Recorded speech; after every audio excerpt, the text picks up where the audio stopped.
అలరి టీవీ ప్రేక్షక మహాశైలకు స్వాగతం, సుస్వాగతం, శుభోదయం. ఆధ్యాత్మిక భక్తి ప్రవచనాలు సజ్జన సాంగత్యంలో భాగంగా ఈరోజు మనం చెప్పుకునే ప్రధాన అంశం హనుమంతుని యొక్క జ్ఞాన వైభవం, భక్తి ప్రభావం అనే అంశంపై మనము ఈరోజు ప్రధానాంశంగా మాట్లాడుకుందాం.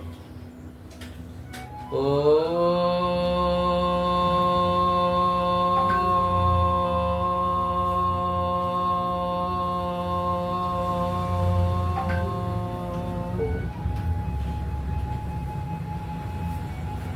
గురుర్బ్రహ్మ గురుర్విష్ణు గురుర్దేవో మహేశ్వరః గురు సాక్షాత్ పరం బ్రహ్మం తస్మై శ్రీ గురువే నమః.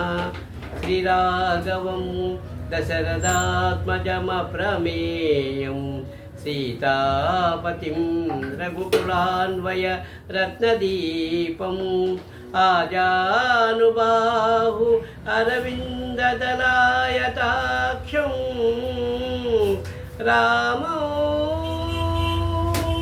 నిశాచర వినాశకరం నమామి. శ్రీరామ రామ రామేతి రమే రామే మనోరమే సహస్రనామ తత్తుల్యం రామనామ వరాననే.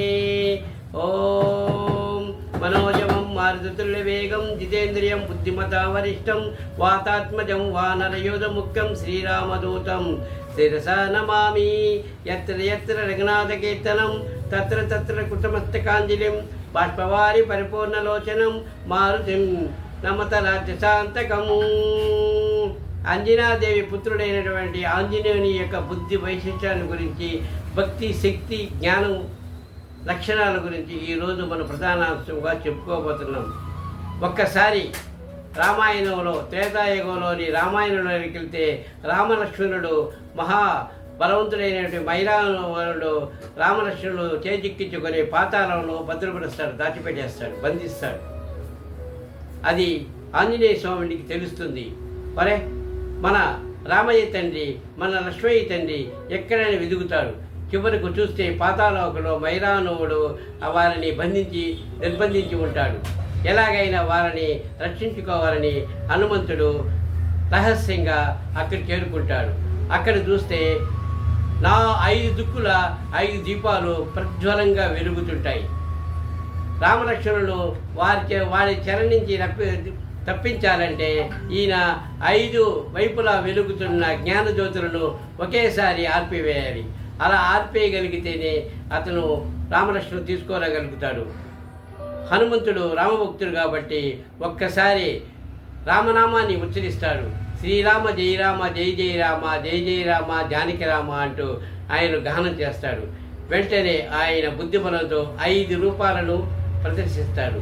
1 తూర్పు వైపు హనుమంతుడు, పడమర వైపు గరుడుడు, దక్షిణ వైపు నరసింహస్వామి, ఉత్తర వైపు వరాహస్వామి, పైభాగంలో హయగ్రీవుడు.